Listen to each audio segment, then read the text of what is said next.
Good morning, ladies and gentlemen. Welcome to Good Morning Brownsville. My name is Frankie. This is Roman. Roman, how was your weekend? It was better than the Dallas Cowboys. That's for sure. Oh, Roman. Too I soon, Roman. Hey, but a tie is better than a loss, isn't it? I guess. I don't know. I mean, you can't play defense. You have an Micah Parsons grabbing him from the back. He was shocked it was a sack. He didn't even know he sacked him. That was really bad. How do you not score from the 4-yard line? I mean, you had 3 shots. You couldn't score crap. You didn't do anything. It's like, come on, guys, score a touchdown. I mean, and then the guy gets hit. From the defender gets hit in the back with the ball and hits the ground. Had it just like sailed away, like that sail away song. I don't know what's it. Sphinx. I don't know. Sticks. I don't know, some 70s band. It just didn't fall. It fell on the ground too soon. Could have run out the clock. Oh, it's upsetting. I stayed up Hey, for that, bro. I stayed up for that. hey, your boy Jur doesn't look so dumb after all. Our defense looked decent yesterday to a high-powered offense.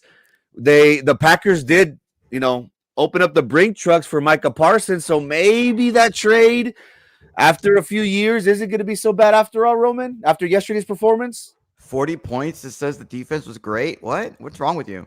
Well, I like the front seven. I'm not in love with them, but I like them. The secondary, that's where we need a lot of attention. But again, pressure always helps the secondary. So I guess you could argue that our front seven, our front four, our defensive linemen do need a lot of work. But I like what I saw yesterday. Again, it's the NFL. You have coaches like Matt LaFleur, quarterbacks such as Jordan Love, who they're studs. So for the Cowboys to be in it so late against a team such as the Packers, I'll take that. I'll take that any day, Roman. Roman, today we titled our program the TEA/FBI Takeover over Brownsville ISD. We've been talking lately, Roman, about what has been transpiring as of late, as everyone is well aware. The voters on November 7th will be able to decide whether we, the taxpayers, bail out essentially the BISD school district with a bond of $1 billion. There have been question marks, Roman, into the possible illegalities regarding propaganda being used on district property. But something even worse, Roman. Well, how bad can that get, right? But something this past weekend transpired that we wanted to focus on today. If you could give our community a little synopsis of what we will be talking about today. Trying to mute myself on my phone so you all don't hear the banging next door because I'm starting banging the crap out of. I don't know what they're banging. So on Thursday they had a special called meeting, BISD board meeting, and yes, it was streamed live, but not on YouTube. It was streamed live on Vimeo, but I actually showed up just to see what was happening because I assumed it had not been streamed live anywhere. No one could see what was going on, and I saw that insurance was on the agenda. And what ended up transpiring was you had a 3-3-1 vote. There was a tie, like the Cowboys, except it was worse because it was only a tie because even through all that work to try to get a 7th board member so that they could avoid these kinds of situations, you had La Golden Girl, the beauty queen, the moron that's on the school board, the person that wants to play all sides and every side because I guess she doesn't know what to do anymore. She abstained from the vote, and you had Carlos Elizondo, Minerva Peña, and Mr. Vice President, that idiot. They voted not to increase insurance premiums that is for a self-sustaining insurance fund. And you had Daniela, Denise, and Jessica vote to increase the insurance. But you all have to understand something. The reason it needed to be increased is because of the self-sustaining fund. Meaning, if they don't have enough money, guess who pays for everyone's insurance if they lose money? We do. The taxpayers. We have to pay for it. They have to dip more into the fund balance. But you had morons like Frank Ortiz who don't understand that, Even though he likes to claim he's a straight shooter, he's not. He might be stupider than Minerva Peña on that board. He might be stupider than the Golden Girl on that board. But hey, he's a straight shooter, right? That's what he likes to tell people. But yeah, that's what he did. But we're going to discuss this because there was a lot of interesting things that were said at that meeting, including you had one board member say that and I'm going to quote her, every board member has been approached by vendors to make deals. And she said every, and even though Minerva Peña claimed that she said all, and then the same board member said she said some, she didn't. I went back. I looked at that tape. And if you don't believe me, you can go to that tape about the 43rd minute, 44th minute in that range, and you will hear one of the board members say that every board member has been approached by vendors. You don't think the FBI is looking at that stuff? But she also said that there are certain board members that are pushing. Yes, I said stupider. Pushing for specific insurance people. And so we'll talk about all that stuff and what I saw and what you might see. And we might be able to play some of the video because a lot of you all have not seen what happened on Thursday. That's correct. The video that I just posted, Belinda says this has been happening for a long time, especially with special education funding that we got from the government. Interesting. Thank you for tuning in, Jaramillo, Belinda. Roman, yes, the meeting that you speak about is an hour and a half long. Many people have been complaining about not being able to tune in to the district's meetings. As everyone is well aware, the YouTube page, for whatever reason, seems to be down. Now, you can go to the BISD website, go all the way down to their page, and look for.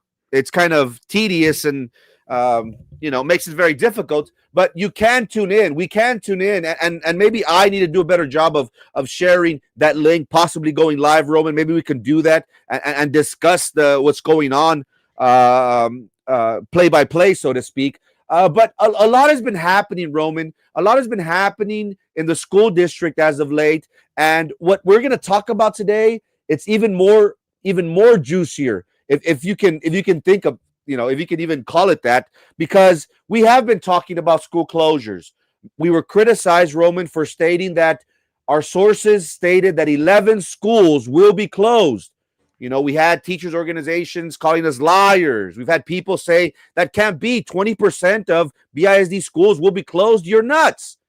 Well, we did hear, Roman, of this being confirmed by none other than our superintendent, Dr. Jesus Chavez. He spoke before parents, and he did state that anywhere from 6 to 11 schools could be closed in the very near future. He stated that the school district enrollment could drop to 28,000. Right now it's at 34. So he's talking about anywhere from 5,000 to 6,000 of students to be lost within 1, possible 2 years. So that gives us cause for concern. We've also talked about openly about what has been transpiring with the bond. And look, Roman and I have been very vocal about this $1 billion bond after 30 years. We feel as if it is not in the community's best interest to approve and bail out the school district when they have shown time and time again, Roman, that they can't manage what they have. Again, even Dr. Chavez said, even if this bond passes, Roman, in 8 to 10 years, we're going to have to go for another bond, which makes it sound ludicrous. But that's one thing. The issue of students losing students at a rapid pace, schools are going to close. What's going to happen to all those teachers, counselors, principals? Would TEA like to know about that? Possibly. Would TEA like to know about any illegalities that is happening? And I can assure the community that the board members are very well aware of these signs, Roman, that are being placed all over school district property. Could this be another reason for TA to look in? Possibly. And then now, Roman, as a community member, goes to a meeting where he says that something funny just isn't right. That now issues of a board member saying it in an open forum, Roman, that her colleagues on that board have been approached by vendors for what? Possibly for the bond, Roman, possibly for insurance, and everyone that has been following BISD, everyone knows the big money, Roman, is in the insurance department. 100%. I think you're right on that with the insurance being the big deal. And the thing is that the meeting is an hour and a half long. There were essentially only two items on the agenda. One happened to be having to deal with accepting the turf field at Sam Stadium, which is approximately the last 20 minutes of the meeting. And then the beginning is, the hour meeting on the insurance. And they had about a 15-20 minute presentation on what the staff was asking for. All the fireworks happened right before the presentation and then right after the presentation. And we could probably watch a little bit of it if Frankie wants to, and we can watch it together. Sure. If you don't want to do it, that's fine. We can just discuss it and y'all can take my word for it. I just want to make sure that people understand that these are not my words. This isn't, this is what I perceived, but the video is there. The audio is there. The people that said what they said is there. And don't think for a second the FBI isn't looking at this, because I seem to recall, Frankie, your Theo, before he passed away, was talking about the FBI looking into things and going into the district. If I'm not mistaken, I think you may have covered some of that stuff. So don't think for a second the FBI isn't looking into something like this, because insurance is humongously big deal. And something that you're not going to see in the video is what happened after the meeting. When after the meeting ended, you had Carlos Elizondo, the main person that is pushing for certain things and had certain information that was presented, that he asked questions of staff as though he has been making deals or learning about certain prices that you can get with other insurance companies. And you had one board member, Denise Garza, alluding to the fact that some people might be pushing the insurance company at the city, which she gets insurance from the city. Don't get into personal information why she gets insurance from the city, but she gets insurance from the city, and it's horrible for her. And is that who Carlos Elizondo is pushing for? The same insurance company, or is it somebody different? It might be somebody different, because he kept talking about insurance people that might have been in the audience, and they were not that many people at that meeting. There was, I would say, maybe 12 people in the audience in that meeting, and 12 might be too much. And after the meeting, Carlos Elizondo took a V line straight to a group of people wearing blue, black polo looking shirts. No idea who they are. Not going to insinuate anything about them. All I know is he started signing paper. What he was signing, no clue. But he was like he was an autograph machine. I don't know what he was signing. I don't know why he was doing that. And I wasn't the only one who saw it happen. I'm sure the board members up there, while they were trying to talk to La Beauty Queen and Frank Ortiz, I don't know what they were trying to tell him. Probably tell him, are you all stupid? I can only imagine that's what they were telling him. Are you all stupid for doing this? But I don't know. I just know I saw that. I know other people saw it happen. We don't know what was being signed. We don't know what he was talking about, what they were doing. And that's not, you're not going to see in the video. You just got to take my word for it. Roman, I have the feed on here live. Now, again, the meeting is well over an hour and a half. Roman, you suggest we play before the presentation? Well, there's before the presentation, I didn't arrive on time, but based on what was discussed after the presentation, it seemed that there was an issue that took place. The item was brought up. I'm gonna think based off of what I heard from the board members. It seems like Daniela Lopez Valdez did not recognize Carlos Elizondo, who was moving to table the item. She made her motion. There was a second. She ignored Carlos. There must have been some sort of a spat about it, and I can only imagine Minerva being, what is this? Russia recognize him, and you don't have to. As the chair, you don't have to recognize anybody if you don't want to. You decide who you want to recognize. And so it seems as though that's what happened. There was a motion and a second. They started discussing it, and then after the presentation was over, that's when the fireworks really happened. So we don't have to watch the beginning. We don't have to watch the whole presentation. There's no point in watching it. Just know that they want to raise premiums, and they want to raise premiums so that they do not have to go raid the piggy bank, otherwise known as the taxpayers. Okay, so what we're about to start with, ladies and gentlemen, is after the presentation where Roman says that there's fireworks. Roman, make sure you stop me if you want to give information in regards to what's happening to the viewers. Okay, let me know. Yeah. That'd be great. Which is 15% for the employee and 8% for dependents. This changes will generate approximately $5 million in savings to our self-funded insurance. Is it going to eliminate the shortfall? No, but it's going to close that gap that we have there. And again, I'd like to conclude by saying that this plan, United Health Services, is not the reason that we are in a shortfall. This was the previous carrier. So at this time, we would be open to entertain any questions that you may have. That was something very interesting, what she's saying. They've been in a shortfall in order to for a while. Answer the questions. I'll go ahead and move to approve of the medical plan as I had already presented. said that I had a motion on the table. I don't think you had a Mr. motion. Attorney, I'm I gonna had a go ahead motion and make- on the table.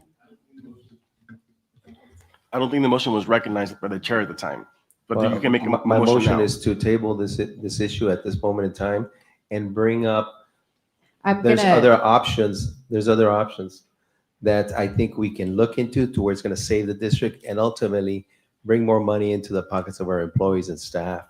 I said, you're looking at a $2.5 million deficit right off the Mr. beginning. with Elizondo, zero- I have not I'm finished. recognized you, so I'm going to go ahead Wait, and question, move please. I'm going to go ahead and move to approve in So, order for us to have again- discussion. Again, the item? My motion stands as a table. Mr. Table this Elizondo, motion until we get I more want, please be information. respectful of the process. I'm going to Exactly. go Thank ahead you. and move.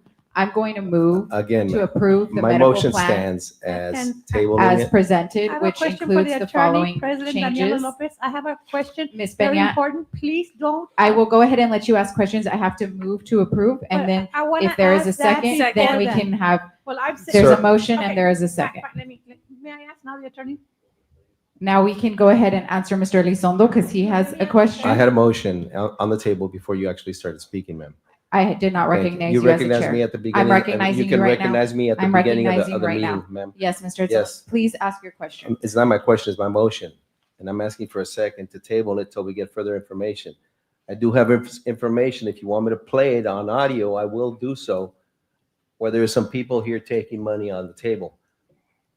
You want me to play None that of now? that is germane to what is on I'm not the asking table. about Jermaine. Currently, the I'm asking about action it being, item, I'm asking about being legal, can you actually please bring us back to transparent. what actually is on the item for the agenda to review? So the item on the agenda is specifically to accept or reject the recommendation by the Employee Benefits Committee.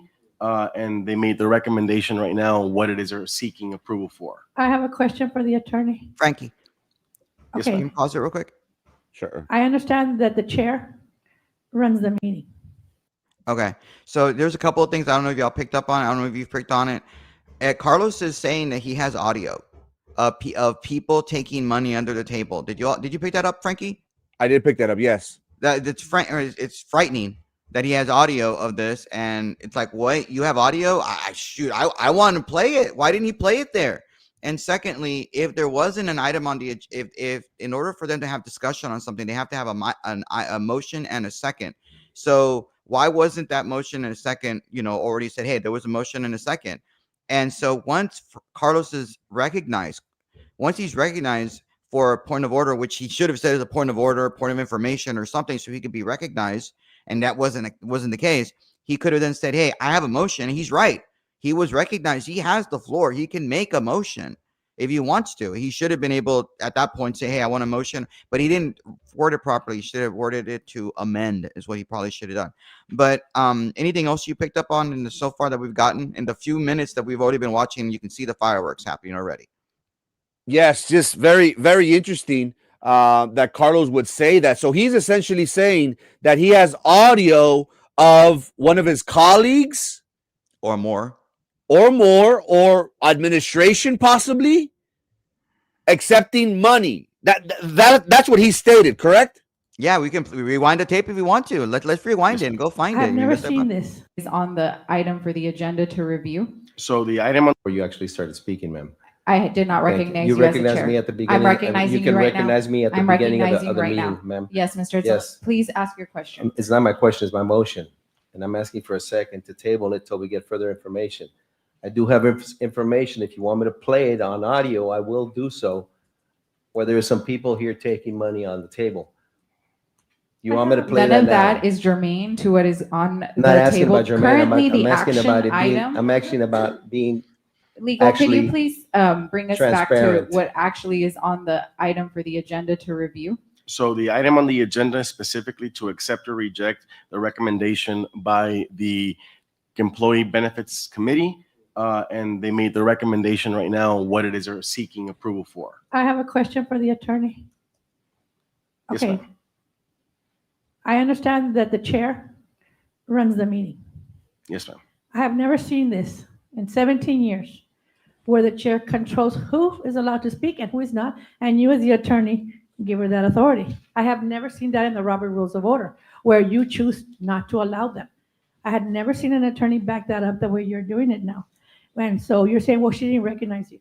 Then you can choose to ignore everyone and run it as though you're running it in a manner that it's your way or the highway. I had never seen that. And for you to back that up, it's astonishing to me because you turn around and you made a motion and you're saying, well, she has the decision that whoever's sitting on the president chair has a decision to stop it or ignore it or move on. I had never seen that because it's not fair, because it doesn't let the people speak and do. It's kind of like Ms. Benet, you're I'm talking speaking to right him. now. I'm speaking. You see what she does? She does it all the time.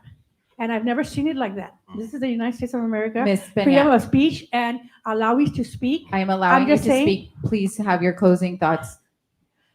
I've never seen it like this, sir. And to me, it's very uncomfortable because there are questions and I needed some more answers that I have not gotten. And that's You are why free to ask your questions right now. I want to know why Ask we 'em. didn't get the information a long time ago, why we have to do it now. We're in a hurry. And I got told by several administrators, well, we started now. You could have started back before. Well, was the other company did this and we didn't know. How did you not know?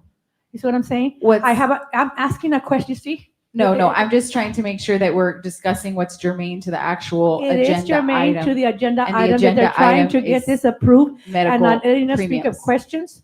And I've never seen this before. And I do believe that we have questions that haven't been answered. This is our taxpayers' money. This is the reason I'm asking to table it so we can get some more Please information. Mr. Elizondo, I will let you speak, but just ask. I know ask you to will. What would you like to say? It's your Again, time. I know you will. I have made my Whoa. motion to table it so we can get further information on the specifics of this plan.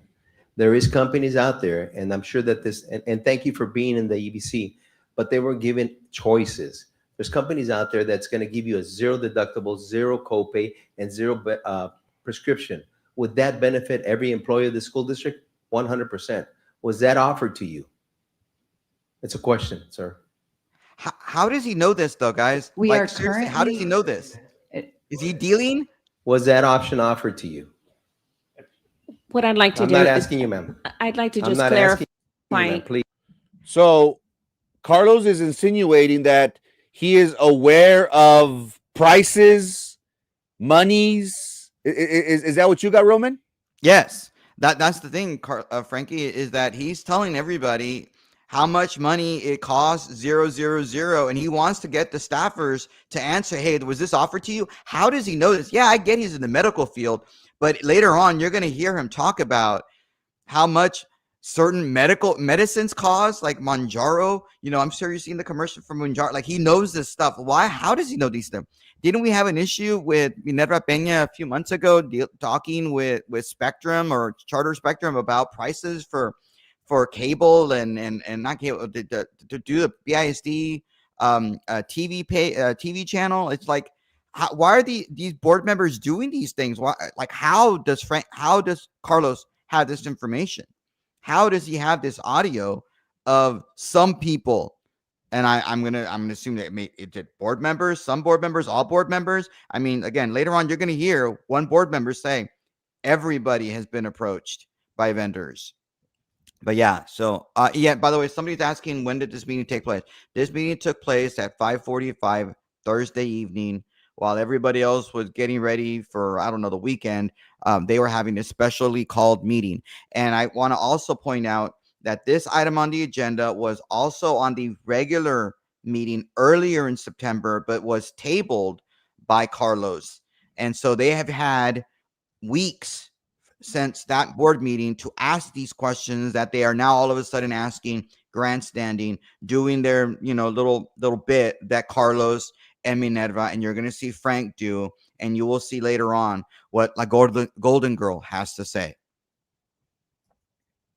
Interesting stuff. And who can forget that Carlos Elizondo was previously, I guess he put Cesar de Leon on the world stage. Carlos Elizondo, while he was the fire chief for the city of Brownsville, did record attorney/commissioner Cesar de Leon. Cesar de Leon is heard on audio, ladies and gentlemen, for those that aren't aware, of saying very derogatory names to African Americans. And he stated that, pretty much that he was very vulgar against them. And after that audio came out, Roman, we saw how that was pretty much the beginning of the end for Cesar de Leon's any political aspirations that he might have had. So for Carlos Elizondo, Roman, to state that he has audio, it's not far-fetched for us to say that Carlos recorded somebody. Am I correct? It could be he recorded him, or maybe vendors recorded him and gave it to him. I don't know. I mean, he said, "You want me to play it? You want me to play it?" Like, maybe he should have played it. I would have liked to have heard the audio that he says he has of people getting, money. I think he said money under the table. I think that's what he said. I think that was the quote. That's what I understood. Yes, that he used money under the table. That they picked up money under the table. Which, again, if these people are aware of this information, could this be used to, what's the word? What's the nice word of saying? Control? To say, hey, I got this on you. Do you want this to come out? Is that fair to say, Roman, that this could be used as possible collateral? Yeah, blackmail? Blackmail? That was the word that I was trying to use. I don't know. Or maybe, has Carlos gone to the FBI with this information? I mean, if you have this information, Carlos, get in your car and drive over to the FBI, go over to the district attorney's office and give it to them and tell them, look, this is what I have. Not just play it in open session. How long has he had this audio? Because he says he has it. How long have you had it?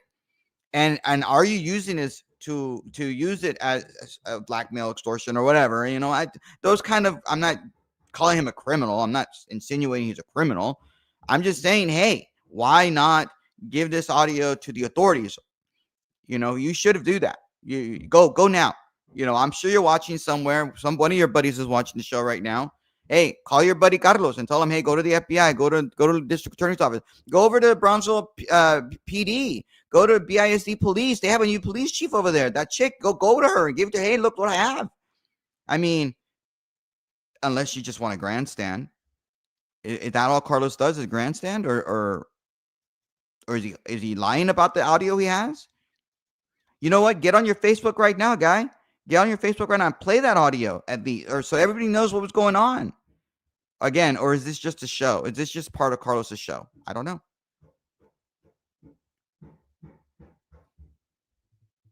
Your audio. I think you're mute.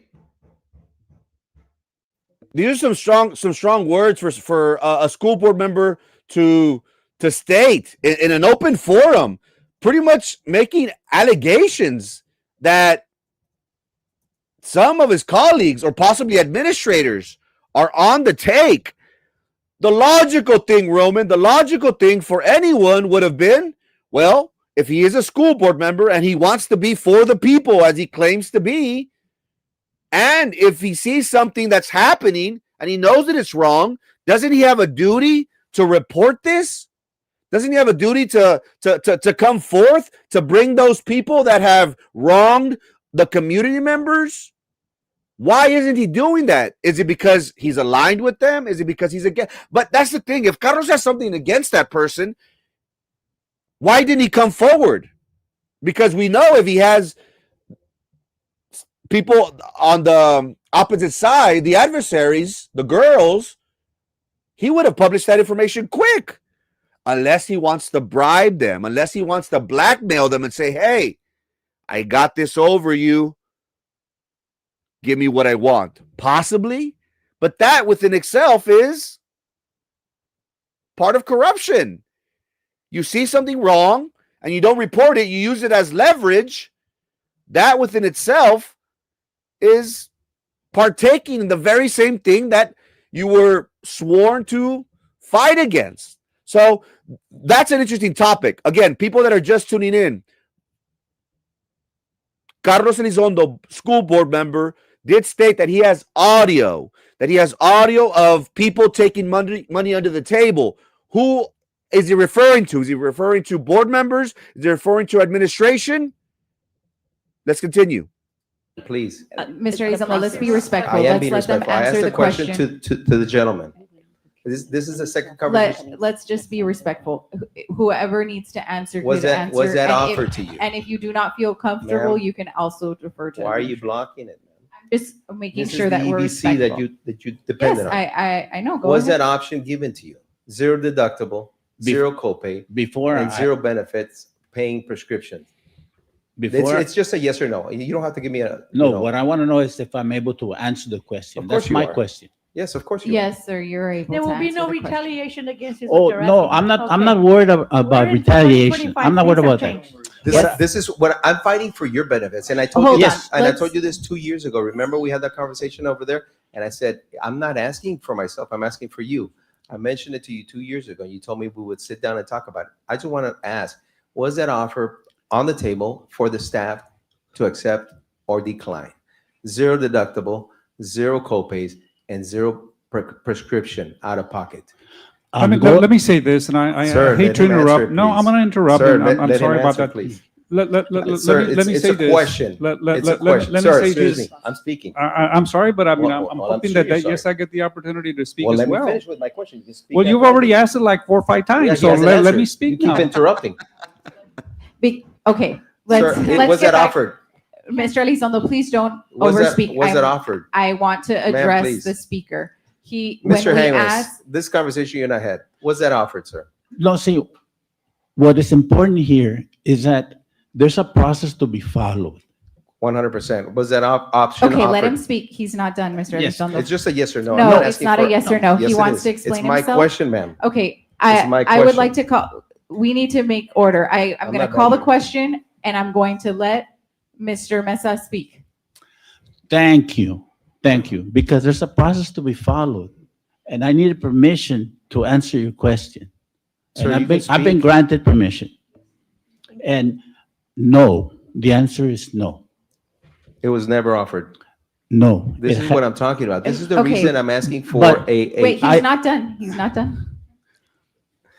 The answer is no. Thank you. That answers my question. May I sit down? Yes, sir. Thank you so much. Thank you very much. So this is the reason that I wanted to table that, because there's options out there that benefit the employees. And it Mr. also Elizondo. benefits, ma'am, excuse me, and it also benefits the taxpayers, 100%. But these offers were never sent to you. They were not even there for you to recognize or even talk about. This is why I'm so Okay, adamant Mr. about Elizondo. making sure that Now we're we going, offer you the Finish best up your plan thoughts, for please. yourself and for your family. Because it's not fair for the taxpayers to put in $2.5 million on the taxpayers because we didn't plan ahead. I have Ms. Grantland This is next. the reason why. Thank you, Madam President. I'd just like to remind my colleagues that there are Robert's Rules of Order to be followed. And the way this transpired, unfortunately, was that we got into the presentation, but there was a quick motion made, but everything happened so quickly that you did not recognize him. I agree to that. But we all need to remember there's some decorum we need to follow. And yes, we are all passionate about this. And I too agree that we need to find the very best for our employees. But I would like to ask all of our colleagues to please maintain the decorum. Ms. This is Garza. her playing both sides. Yes, and Dr. Cantu, yes, there is a process. We're currently in the middle of a contract. So that was never offered to our employees because we did not go out looking for qualifications because we aren't currently in the middle of a contract. So due to the contract that we did approve back in 2023 for it to begin January of 2024, we're going based on what we went out for back in that time. So that is why our employees were never offered that, because we are currently in the middle of that contract. Now, we do know that there is insurance companies out there who has been out looking out for every board member and trying to offer deals and everything. And so I just want to know, the community to know that, yes, there's some people who are pushing certain insurance companies to our employees, which I'm going to tell you, I am a member to one of those outside companies, and I don't think, even as a member, that I think it is best for our district. And so thank you to our insurance committee, because you guys have done this process since 2023. We know what transpired also in 2023.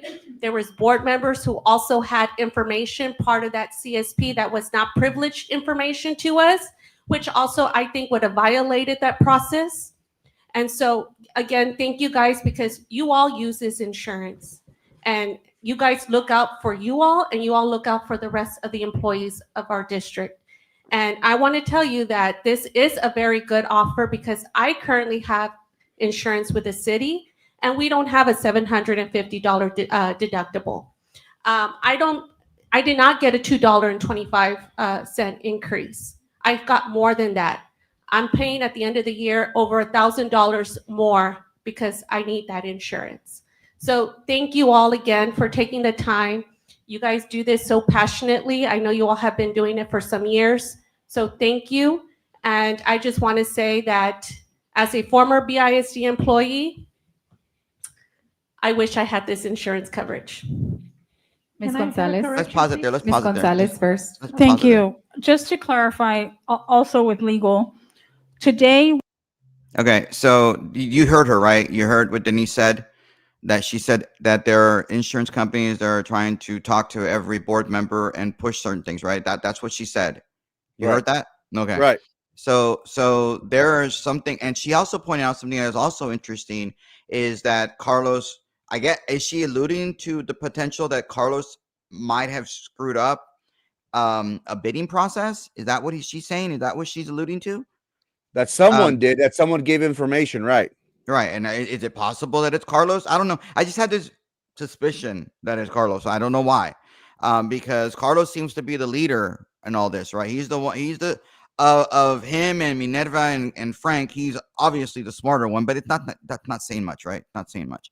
But yeah, it seems to me like that. Maybe he might have done it. I mean, I think, did she do like a little bit of a nod or look straight at Carlos when she was saying those things? Like, hey, we kind of sort of know what you did. I think it's very telling what's going on. And to answer your question, Carlos was trying to ask a question of the chairman of the Employees Benefits Committee, which is the one that gave the presentation, saying, hey, we the employees would like to raise the premiums to a little bit of just a little bit. In order to raise it, in order for them to be able to have a self-sustaining insurance thing. So anything else you want to point out while we in those 5, 10 minutes we watched? Again, back and forth. Carlos says that he has audio of current board members taking money to the table. Denise Garza takes the floor, kind of throws jabs back at him, alluding. She didn't call him out, but alluding to the fact that there was a board member that possibly tainted the process, Roman, in giving insurance vendors certain information that they weren't privy to, which ultimately, in board member Denise Garza's words, taints the process. So it's very interesting, ladies and gentlemen, a back and forth thing that's happening with your board members. Now, this is something, corruption is rampant, as we know. You know, many people thought that, you know, after the Sylvia Atkinson fiasco, that possibly BISD would see better days. But it seems, Roman, that it's the same old, same old. Let's continue. I mean, she says every board member, right? That's what she said. That's amazing. I'm worried. I'm worried for our school district right now. So again, yes, and to follow up on that, Roman, Denise Garza said that every board member has been approached, and these people, they're in your face. What do you need? How can I take care of you? Do you need anything? How can we help you in your campaign? We have Carlos, we have Frank that are possibly up for re-election. You have the Golden Girl now, the Golden Girl. Has any vendor approached the Golden Girl?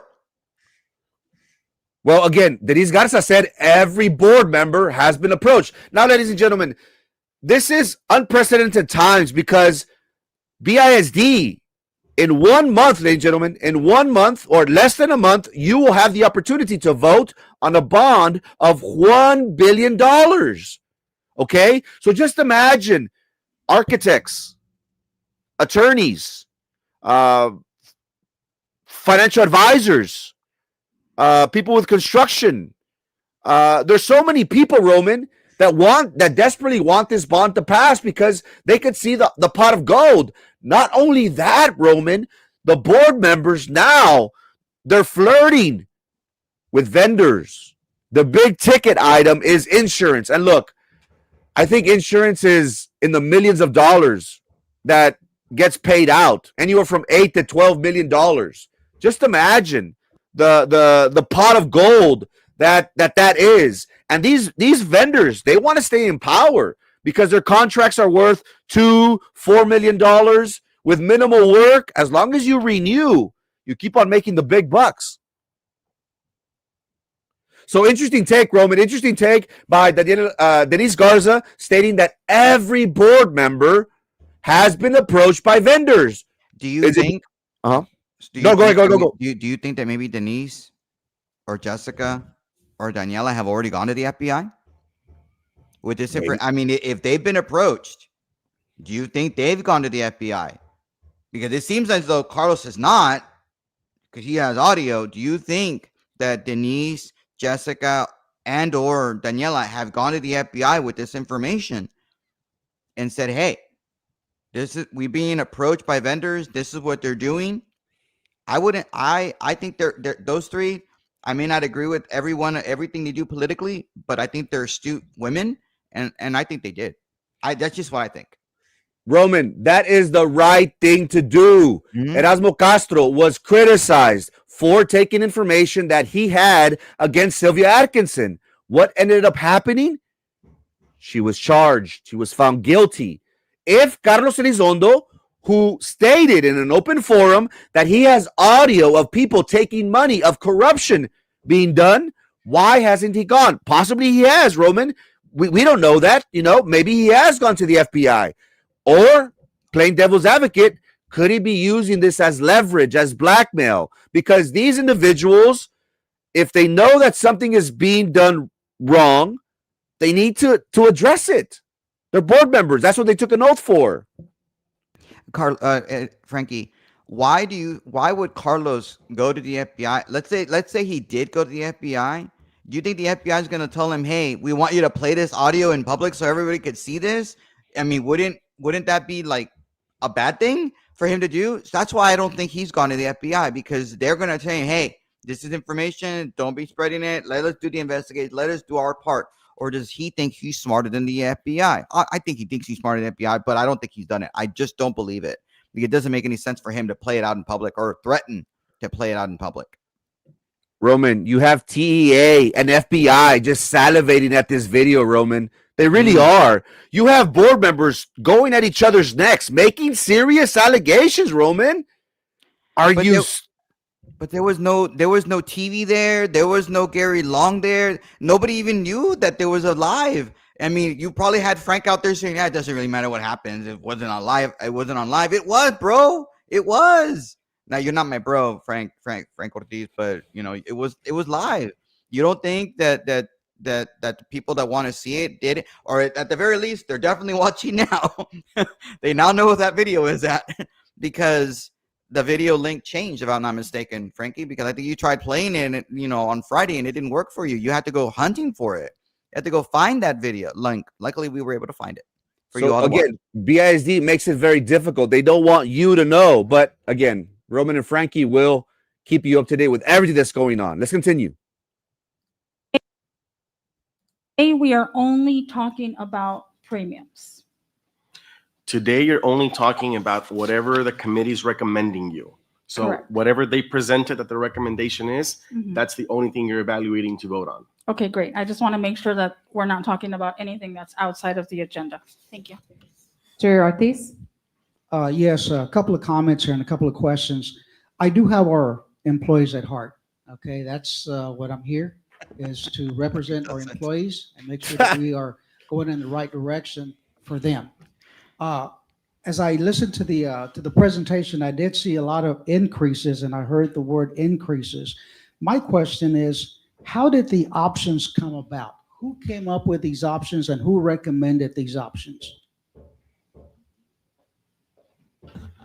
Mr. Ortiz, I don't think we can identify one person because it was a collaborative discussion and we were looking at options that were minimal, but how could we reduce the shortfall? So it was a lot of ideas. We started with the benefits and then we said, no, we're not touching benefits. We started with deductibles. So those options came about by making suggestions saying, okay, we put this number, what happens? How much does that decrease? So it was a collaborative effort with the EBC committee members. Were there any third-party administrators or individuals involved in this process?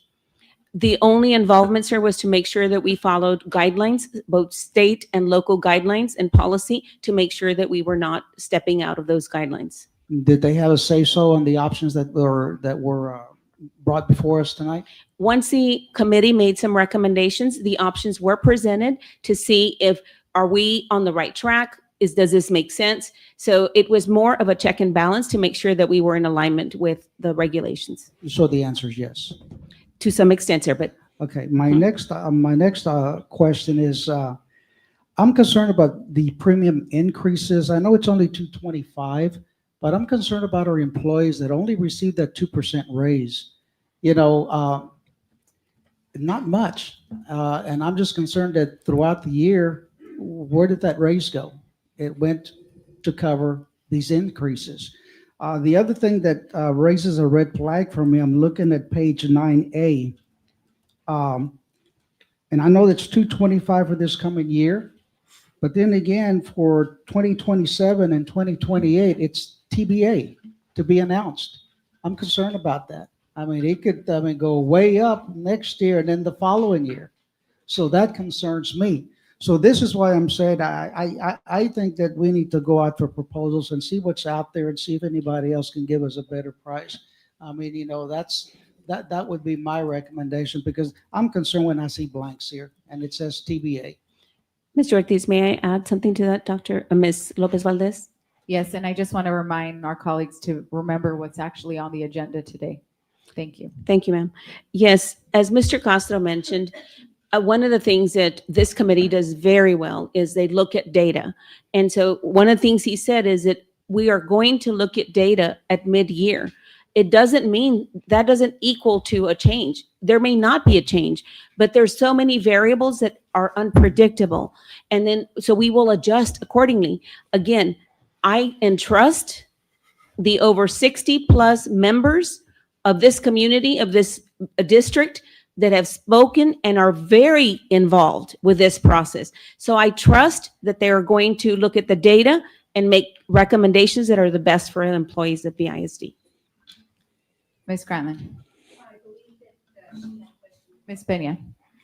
Yes. Oh, and I'm sorry to correct Ms. Garza. Not all board members were contacted by insurance. You I said, didn't say all. yes, I go back I and said listen to some. it. No, you said, go Okay, back and let's look at keep it back to Okay, the agenda. Okay, let me go back to this. I have a question for Ms. Cantu. When she was talking about page 10. May I ask her the question? Yes, Ms. Peña? You want to come to the podium? Yes, ma'am. Yes, when you said we are below what the other districts are. So you're saying that all the districts listed here, we're below them? When you said we are below the districts? The majority of the Okay, districts. You didn't say that word, majority. I said the average, No, which no, you didn't say average. Go back and listen to the tape. Because I'm very specific on wording, and this is what really alarms me, because the way it's written here, like Mr. Ortiz said, to be announced or to be determined, wording has a lot to do with what you can and cannot do. So when you turn around and you approve something and then it comes back and there's a difference on what you need to do, but this is what we said here, but that's not what you explained to us. So I'm very picky about that, because when we have some wording here where it says what they're going to change and what they might not change, and the way it's very vague, which allows it to change. And it's not fair to the insurance committee, because that's not what they mean when they say what they're saying, because they really believe in it. So I have a very big concern with verbiage, because everything is in the detail. And when the detail gets misrepresented or missaid, then in the future, when I read the wording, I have a concern with the way it is, because then at the end of the day, the board gets blamed for everything. Everything that happens in this district, and I've heard it As you because some should. people are recording. People are not recording. It was the board's decision.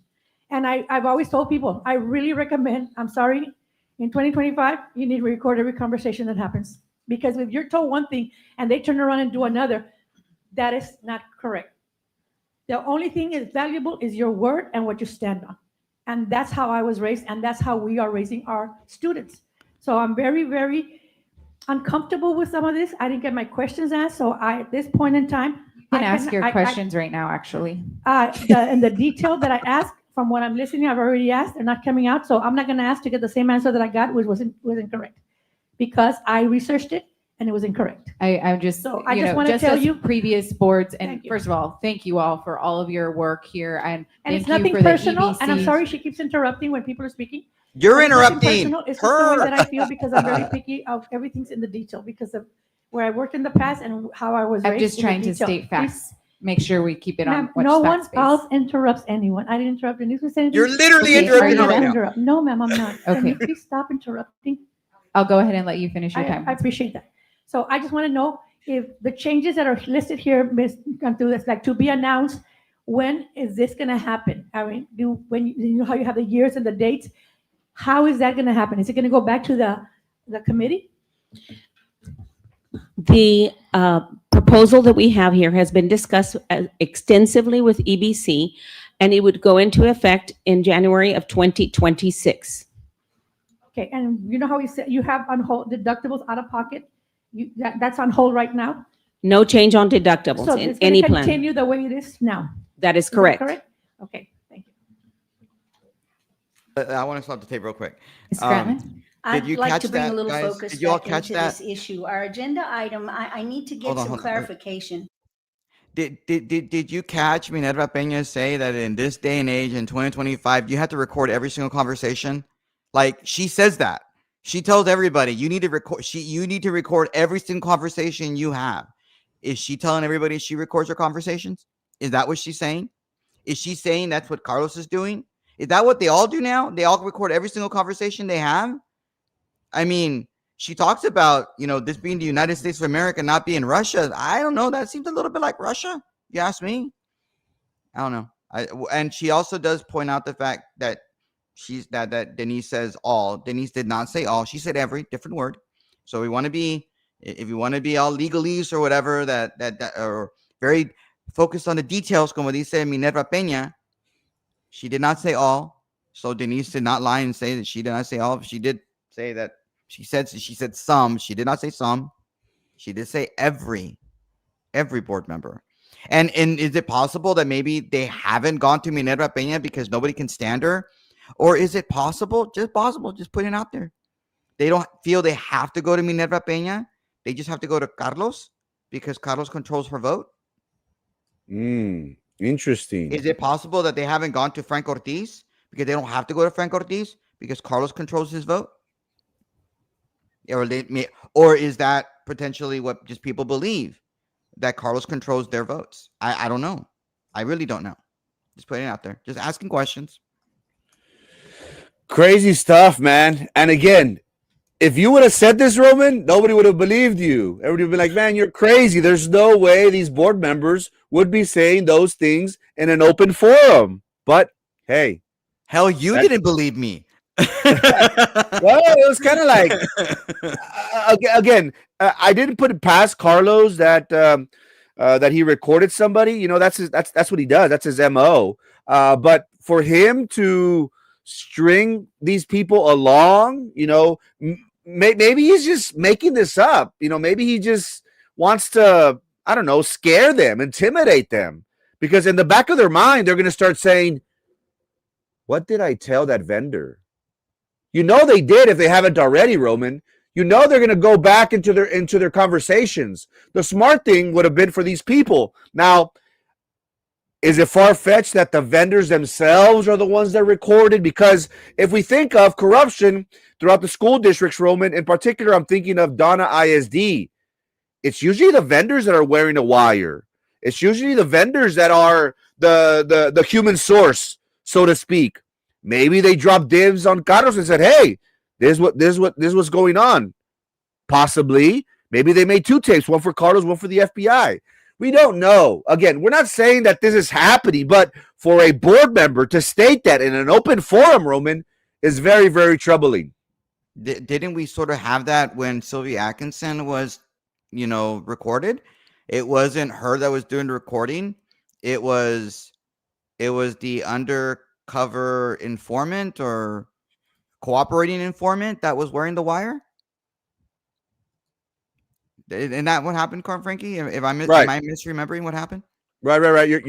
So I mean, it don't put it past maybe these vendors that are having these conversations with them are now could be wearing wires. You don't know. It's just very telling. Yeah, very, very telling. Let's continue. We are not discussing tonight extending the contract with the people we have, correct? That is correct. Okay. We are only discussing the deductions that are going to be made to our employees from their paycheck and the money that we as a district are going to put in, correct? That is what the committee is recommending. Yes, okay, their recommendation. That is the only thing. Yes, ma'am. When does the contract end with the people that we're dealing with right now? From what I understand, and I have not reviewed it because I was not on the agenda, so I did not view the contract prior to the agenda. You're halfway through the contract. I believe you're in year 2, and there's 1 more year left. Of 3 years. Okay. That's correct. Yes, so ma'am. January of 2027, this contract is no more? I don't know if it's specifically on a January cycle, but I think they all go from January to then that December. would, if we're halfway, then yes, ma'am. It would end at the end of 26. Okay. If we were to put a hold on this, I mean, I think everybody needs to understand that what we're trying to do is protect our employees. We are trying to see a way that we could get away from deducting anything from your check. I don't like the idea as a board member, we give you a raise on one hand and then we ask it to take away on the other hand. And you know, I'm not saying that's penny for penny, but still it's that effect. And so I think that we need to have you all understand that what's going on here today is our passion for doing what's right for you all. The other thing that we need to understand is that this board would like to go out for bids as soon as we possibly can. We would like to see what's out there that has 0 deductibles and 0, for pharmaceuticals or whatever. We want to see what's out there, what's the best for our employees. The other thing I'd like to mention is this issue of the GLP thing. That went way out of control and nobody was looking because it came out in the beginning as medication that was for people who had diabetes or heart problems that they needed to get under control. Of course, obesity increases heart issues. So that's what that was for. But why didn't anybody catch that there were people using it just for weight loss? Okay, I want to stop there for a second. This was So right she- during the let's COVID stop there real quick. time. Ms. Grantland.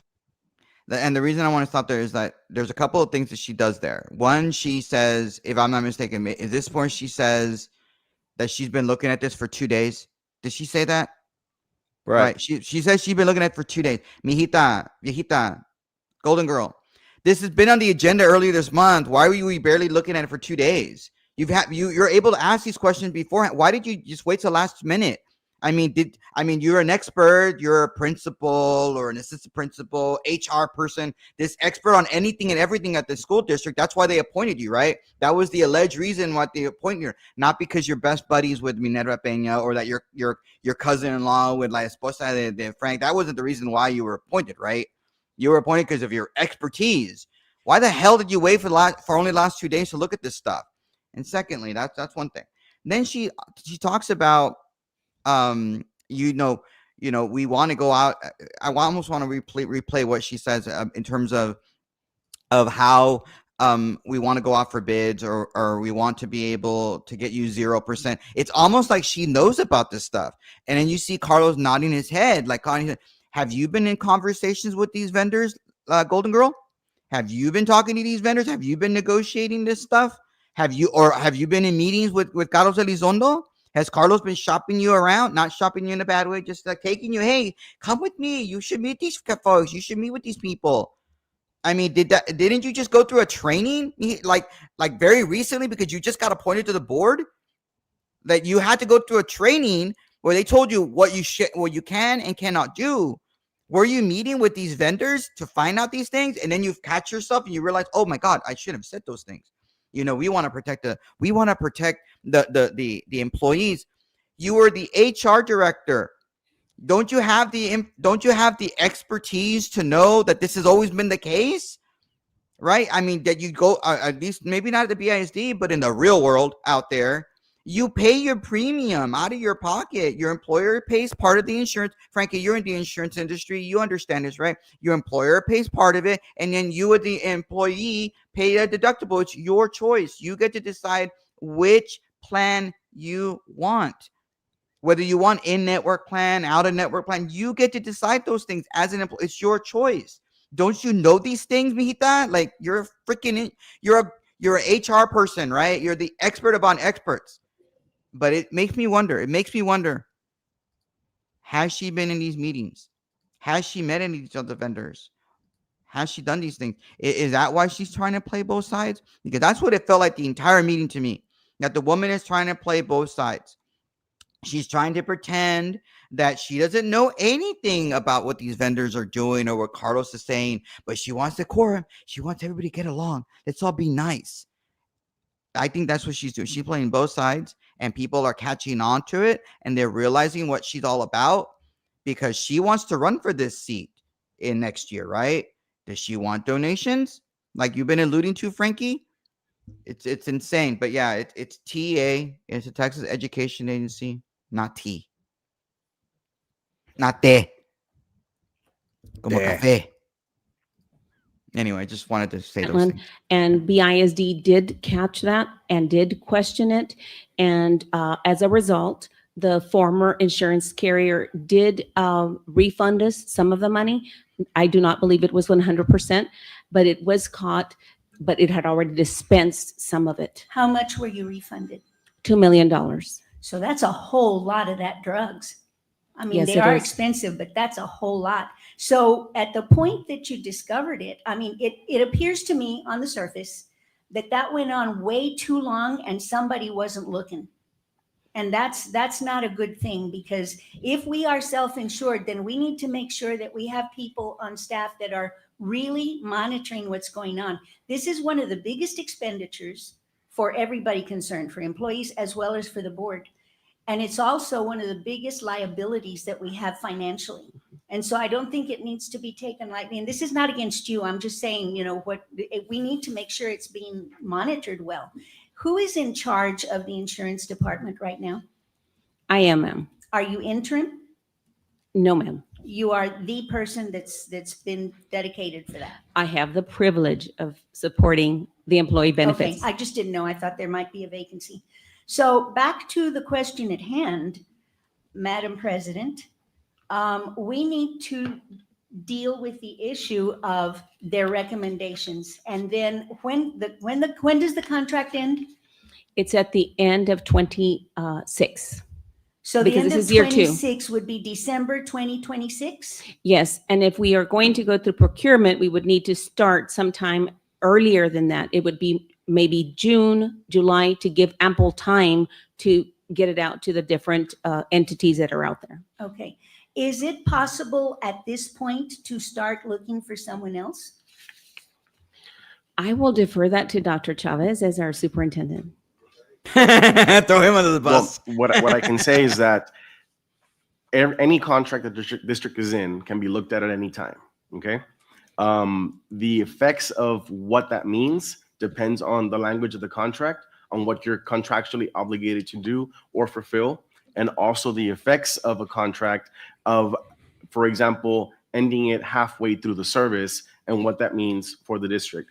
To better able answer those questions, we would need to have that on the agenda and have administration look at that to be able to give you a recommendation on what it means, right? They might have some answer for that already, but generally speaking, a contract can always be looked at. Yes. What are the effects? I need to look at the contract specifically. And what does that mean for the district? Administration would need to explain how that would affect, if any, an operational function of what it's intending to do. Madam Chairman, I have another question, a follow-up. Yes, question. Ms. Grantland. So if that's the case, we have a meeting coming up in October. That's our regularly scheduled meeting. Is it possible to answer those questions in the October meeting? I would defer to your administration. I don't know if they can prepare that by then, but Well, just to make sure I'm understanding the question, if you're asking whether we can talk about process and laying that out and what month we would begin, when would we get, results to you? Okay, so clarify the question then. Okay, the question is, if today we decided not to vote on these recommendations because we're trying not to charge anything for the employees, if today we said to our esteemed superintendent, please right now find out these questions that we have on the contract. When is it ending? What are the repercussions or ramifications if we end it in October? And do we have time? January is when their year starts, right? So they're covered till December, right? Well, we'd have to look at the contract here Yeah. because Okay. remember that we have a 3-year contract. We're finishing year 2. We're going into year 3. Mhm. And so there may be some legal consequences as it relates to the Well, contract. that's why I'm asking these So that, questions. yes, that's a question, right? so you're correct. It runs from January to December. Mhm. That Mhm. is the way the insurance world kind of divides up its matters.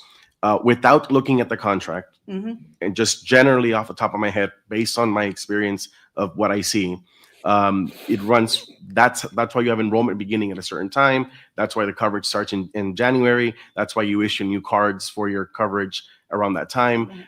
If you wanted to consider ending that in December, you're already September 25th. You're already going to be October. Mhm. It would be a really fast turnaround that you need to do to bid, advertise, go out and do all those things. And that question, whether it's what that looks like, I'll defer to the administration. That's the question. Why didn't she ask Well, this earlier in guess the let month? me put this information out there. You've got to bid it. You've got to interview folks, and then you've got to bring it forward. So October's not a doable date for me. I mean, well, because it doesn't meet these requirements that you have out there to do. But let me interject. So I'm answering the question because it's in your context of whether you want to approve this or not. but the actual deliberation of whether you bid or not, that needs to be on the agenda. So I answered yes. Yes, whenever you want. If Correct. Yes. So I would just discourage deliberation amongst the board about that, but I'm happy to answer the legal question about what it is. I have a Okay. question, please. Ms. Follow-up. Peña, I'll go ahead and let you do the follow-up, and then we're going to get back to the agenda item. Yes, on the contract for this. Now, was this a guaranteed 3-year, or was it a year contract with a possible? So Again, I don't have the contract with me, Ms. I Peña. see, and that's the $1 million question, because this has to do with the insurance. So please forgive me. I'm very picky. How is it That's that okay. you didn't get that information and we don't look Very at picky. every single little detail? Sure. Because when you're prepared to go, you're an attorney. Mhm. You go with every little corner and every piece of document in case it comes up. It's not your fault. It's administration giving you that information or telling you this might come up. So you don't know that, and neither do they. And to me, that's very important, because that's what we're talking about here. And that's in correlation with the insurance company. Right. So right now, the reason why I did not review the contract before or have it is because the contract's not on the agenda. What was being deliberated by the Correct. board was only the recommendation of the committee. So, And I understand that. And but I that's will be ready for it at the meeting if it's on the agenda. And that's my thing, where we cut it in bits and pieces and do that. And sometimes it's almost like circumventing, so they won't look into other stuff. So I'm very leery when it's done in that manner. You know that because you're an attorney. I know that because I've been in law enforcement. So I'm very leery when you. Oh, she's a lawyer now. cut and wait and don't put it on there. No, because it affects our taxpayer. And my second Aye. question, so thank you. My second question is, Dr. Chavez, how long has Dr. Cantu been in charge of insurance? What day was she assigned to that? More or less, has it been a year or two? Oh, No, it's been a assignment for about 3 months now, but However, I do want to state that I have so- been overseeing the employee benefits. oh, the overseeing piece, It's been long time. more than 5 years. And then what I is the agree, difference wow. between overseeing and now being in the insurance department? How does that differ?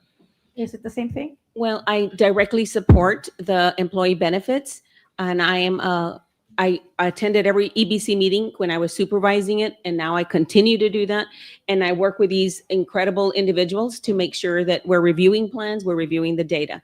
So now I'm in the department actually helping more directly. And who was there before you, ma'am? And you know what? This is a great time to give her a shout out, because she did a great job. Maricela Zárate Puente. Thank you very, very much. And by the way, the committee, I know you all, and you all are top individuals, and this is nothing personal. I really regard you in the highest status, but I'm always very picky where you only gonna do with the information that you have. And information is not given to you, information is not shown, well, then it's not on you because you didn't have it. And that's always been my issue. Detail, detail, detail. Look at everything inside out, up and down, north and south, east and west. May I That just- way you're okay. I'm going to go ahead and Ms. Thank you, Grantlin is thank you. next, and then I got Ms. Gonzalez, and then I'll let you, Mr. Edison. Dr. Nelly, I have a question for you. The presentation, by the way, thank you. And thank you for answering all my questions. What y'all don't know is I've been researching this for 2 days completely so that I could come and Oh, this is a do 2-day right by thing. everybody. This is a really You had a tough month, call lady. to make for all of us. But Dr. Nelly, I wanted to know, you've made the recommendations and you have a projected shortfall at the end if these recommendations are in place. Are there unknowns that could come into play that would make the shortfall bigger, like that LGP thing? When you talk about insurance, Ms. Grantlin, there's a lot of variables, Right. and we cannot predict, if we're going to have more serious illnesses. We don't know that. But the other side is we also don't know what's going to be a reduction. So that's the reason that we're not moving on the deductibles, because we want to gather data to be able to make a very good recommendation to our superintendent and to our board to make sure that we have the data. So there's a lot of variables. It can go this way, it can go that way. We Yeah. just don't know. I kind of knew the answer to the question before I asked it. I just wanted everybody to hear the answer. Oh my God, she's an I expert. think She can that, read minds. You It would be moron. wise if we had, and this probably is for you, Dr. Chavez, if we had a person I kinda in knew the charge answer. of insurance that has insurance background as a director or whatever you'd want to call that person. Like, I remember when I was in the district here, we had Kenneth Leak, was the one in charge of that office, solely in charge of that. He wasn't doing other things. And so, you know, we need someone who's got their finger on the pulse of this insurance issue all the time. And I know that you're scattered. You have a whole lot of other duties that you have to do. This is not your only thing. And so I would like to make a recommendation that in going forward, that we find a way to get someone in that department with insurance and business background so that this can flow a whole lot better. I don't want us to keep bleeding money. This is not good for the district, because when we bleed money, it always impacts the children in the classrooms. Now, I don't care how you look at it. So we really need to be very diligent about this. The other question that I do have had- time, Trustee Grantland. It's okay. That's all. Thank you. I want Can to we also pause it just real quick? remind everyone what is on the agenda, just making sure that we recognize what is actually on the agenda. So she's over here, you know, complaining. They're complaining about Dr. Cantu, and yet, if I'm not mistaken, wasn't Dr. Cantu one of the people that Carlos' side had wanted to potentially become the replacement for Dr. the superintendent? So now they're like, you know what, we don't like you no more. We're gonna get somebody else. And it's really interesting because I'm gonna, you know, she's reading the future. I mean, and with her questions, and she's like, she already knows what she's gonna say. I kind of already know the answer to your question. Well, I kind of already know what's gonna happen now. She's gonna abstain. Yet she cares about all these things. She had all these questions. La Golden Girl had all this time, and I'm not kidding. Go look at the agenda for the regular meeting in September. That agenda takes like 2 or 3 weeks to prepare. She's had more than a month to ask these stinking asinine questions. She could have called up the superintendent. She can call the lawyer and say, hey, I have questions about the contract. Like, I mean, same thing with Peña. She's been a board member for like since, you know, the dawn of time. You know, why didn't she ask these questions? Why are we wasting the time, you know, wasting grandstanding, asking these questions? Well, we already know what they're trying to do. We know that Minerva and Frank and Carlos don't want this to go forward. They're pretending that, oh, you didn't have all the options. No, the Employee Benefits Committee didn't have all the options. They had the only option they had, which was to work under the contract that the BISD has with whatever insurance company they have. They didn't have the opportunity to go out for bids because that's, you know, whose job that is? That's the a different committee's job to look at that. That's the board's job to look at other options if they want to. They're only working under the constructs of the insurance company that they have in order to self-sustain their insurance. And if you trust these guys, if you believe all of these people, if you think these are like the greatest people in the world, Miss Peña, then you should take them at their word, because they're the employees, for goodness sakes. They're the employees themselves. They're saying, you know what, we need to raise this thing in order for it to survive, because they're not just thinking of themselves, but they're also thinking of the community. Because again, they're going to have to go into the fund balance to make money to pay for the self-sustaining fund. This is ridiculous. And by the way, Gully, yeah, you're right. She did say GOP when she meant GLP because she's an idiot. I mean, it's just insane. But then again, these are the board members. You six, the six of you, you appointed this idiot. You did. Daniela Lopez Valdez, when you're like want to pull your hair out of your head because you're dealing with a more eloquent version of Minerva Peña, you wanted her. This is your fault. You had La Golden Girl because of your stupidity and your ineptitude. It's your fault. When she abstains and you're like, what the hell just happened? I can't believe she abstained. She caused a time. It's your fault, Daniela. It's your fault. Don't look at anybody else. It's yours, because you're the one who wanted her. You're the one who was pushing for her, as opposed to, you know, it's just insane. It's your fault. I don't know what else to say at this point. I'm almost speechless, if you can believe that. Tell the community how you really feel, Roman. Yeah, I Tell feel them a how lot you really of feel. I feel a lot of things, man. This is ridiculous. My brother Reggie James. Reggie James has been making some interesting points on the podcast. One of his takes is the EBC didn't discuss the Elizondo option because the district is not out to bid. Elizondo is pushing this company for some reason. And if you hear what Frank and Golden Girl spoke about, they allude to the fact that they want RFQs in the very near future. They want to go out for proposals. The insurance in question is United Healthcare. Ultimately, Roman, what we have seen is many people have been complaining about the increase in price.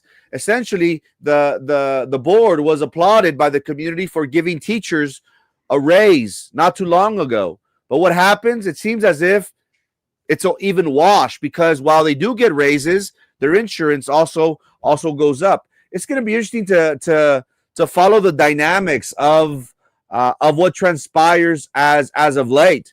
Reggie James also says Mr. Elizondo is pushing for a specific insurance company that had to have approached him. So are vendors actively working Carlos Elizondo because they know that he has 3 guaranteed votes, possibly one with the Golden Girl, who is also up for re-election? So we have 3 people, Roman, in that group: Carlos, Frank, and Golden Girl. They're coming up for re-election in the very near future. Would they benefit from vendor donations? Possibly. Now, we're not alluding to the fact, but hey, it causes people to question. No, so very interesting moving forward. Let's finish up with the meeting.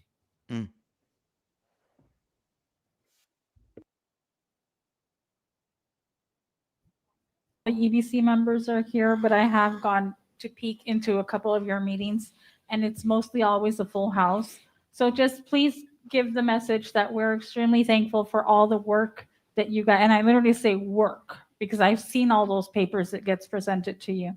So please relay the message that we're extremely grateful for everything that you do on your time. And that says a lot of your dedication, not only to yourself, but what you're showing the colleagues that you represent. Thank you for that. And if there's anything that we can do maybe to make sure that every single campus is represented, please let us know if there's any way that we can help you in that point. Thank you for this. Again, I know that we're just talking about premiums. At least that's what's just on the agenda. And I know insurance, as you guys know, from when we went out, what was it, last year, 2023? 2 years ago. It's never an easy subject. It's always a hard subject. But what I like about this subject is that the recommendation comes from employees. It comes from the people that it is directly going to affect, opposed to other recommendations, and no dibs to staff, but a lot of recommendations come from staff, from administration, and then those recommendations come to us. So that has always been a favorite of mine, that these recommendations come from you guys itself, because it affects you guys. We don't get insurance from the district. It affects you guys. So I just wanted to take advantage and thank them, and hopefully they can relay the message for us to everybody on the committee that we're extremely grateful for all the hard work that you guys put in every single day. Thank you. Thank you, Mr. Elizondo. Yes, I have 3 questions, Pam. It's for you. Or the gentleman, Mr. Castro, I think you had the information. One of the two. On the Manjaro, you said that that's going to cost the individuals 30% more if they want to use Manjaro. It is a domestic. What we mean by, let me explain a little bit about, and you probably know this because you are in the medical field, sir, but there's certain medication that the international market does not pick up. And right now, Manjaro happens to be one of those that is not picked up at the international market. So what we're saying here is the employee would pay the 30%. However, our pharmaceutical company has researched the fact that there are some coupons, and with that coupon, they will have a significant discount, and it will be very little that they would pay out of pocket. Correct. I reclaim my time. Real quick, I just don't want to lose my time. You have 157. He's on it, so I reclaim my time. Real quick, I understand the process. Do you know how much Manjaro costs? It is my understanding that it's over $1,000, sir. $1,079.97. Man, he You knows know his what stuff. 30% of that is? Yes, I do, sir. Do you know the impact that's going to put on the gentleman or the bus driver or the guy who's actually cleaning the house, cleaning the schools, the amount that's going to cost them? With the coupon, sir, it's going to be minimal. $25 is not going to cover anything, not even almost for a Whataburger. But do you understand my concern is that you're taking away Should he be eating Whataburger? medication. Ozempic is not the same thing. Okay? If Ozempic doesn't work, Manjaro is the next one. And now you're going to obligate them to get a life medication for these individuals. and they have to pay $300 out of their pocket to be able to cover it. Mine is a $25. Do you see my Coupon. concern? Sir, my understanding is that the coupon would allow for a payment of $25 total. If it's approved. And we've been, there's been some communication with our pharmacy plan people with the company that produces Manjaro. So there are some I understand. conversations I that support understand. that. I'm in the world of that side. That's why I'm telling you. Not every prescription gets accepted. Not every coupon gets accepted. Coupon. There's a lot of individuals who are denied because they do have insurance. And if they do give them a coupon, it's usually for the first month. And this is a lifetime medication, just like insulin is. This is why I have a huge concern on these recommendations that were brought up, especially when there is other insurances that will give you a zero out-of-pocket expense. Do you see my concern? My concern is not for the insurance, it's for the actual member who is receiving this medication and will no longer be able to buy you on afford that it one. because they only got a 2% increase in their pay. I This do- is why I'm so adamant. I'm sorry, I don't mean to interrupt, but this is why I'm so adamant. I am trying to make sure that the staff and their families get what they deserve. And this is not what they deserve, in my opinion. That's my question. The other one is deductibles. The thing is, they're not going to touch deductibles. They're already high enough. I go back to the individual that got a 2% raise that's making $500 every 2 weeks. I do have time. How are you going to be able to, may I just finish my thought? Closing thoughts. Thank you. How are they going to be able to continue to pay the $1,500 out-of-pocket expense? An MRI is $7,000. If you go and you tax on their percentage, there's no way they're going to get an MRI. They will have to live with whatever they have to live with. That's why I disagree with these recommendations. Thank you. Again, I don't know why you're going to Whataburger for $25. Yes, and I have a don't know. concern because, God forgive me, but we're $500 million. We get $500 million a year. But yet here are your administration who are training people to choose who lives and who dies.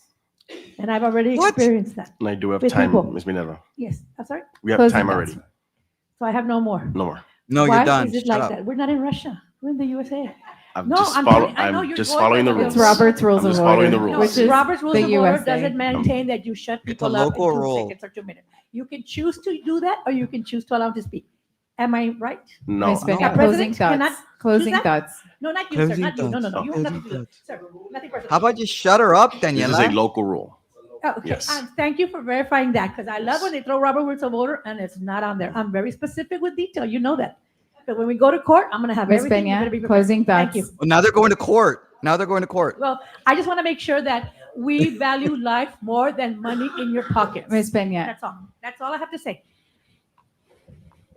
okay, I'm going to go ahead and close it up here. I want to thank the EBC committee. I want to thank Dr. Cantu in your presentation. Thank you to all the staff who's been here. I think, you know, ultimately everybody is concerned about our employees. I think that this is going on around the nation. Everybody knows, if they've been watching the news, that this is something that has become a huge expense for all employees. And the thing that people think is, yes, we do have a $500 million budget, but that budget includes the self-funded plan, which with people of our size and district is what's wonderful about it is we have the data and we have people like you all who are able to propose to us, which is so transparent. The process is wonderful. And currently we're in the middle of a contract. And because we are in the middle of a contract, I think it's the board's best interest to continue to go with what the EBC committee has proposed to us. And when it's the end of the contract, we can go out for requests for qualifications. Everybody on this committee, I appreciate your extra time that you've put out there. And I also want to just thank all your families for letting you spend that extra time to research this and become almost experts at insurance for what you all do. So a reminder to everyone to just continue to be respectful. This is always a contentious topic when you have such a big ticketed item, but ultimately it's important that we bring the employees into the process. So I will go ahead and move to approve this item. We have, as presented by the EBC committee. And just real quick clarification, we're only accepting the changes of the increases in the amount that the employees are going to have to pay. Specifically, what they read at the very end, that was a So recommendation. just the increases, right? I believe so, yes. Yes, the increases, that's it. It's not moving to. You already did the motion. It's calling the question. Somebody has to call it and just go for it. Move. Vote.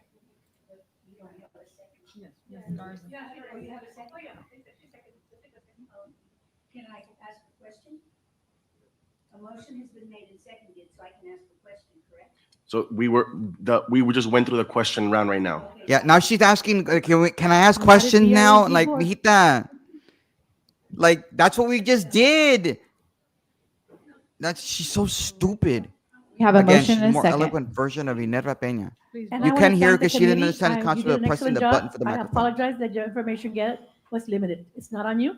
It's on the people presenting it to you. But you did an excellent job. Please vote. Esa mensa, she doesn't realize that they just went through the whole thing of asking questions. No, I can ask my question now. Like literally, My you vote just is not did. no to you, but the process. Like I said, you all did an excellent job. I'm very proud of you.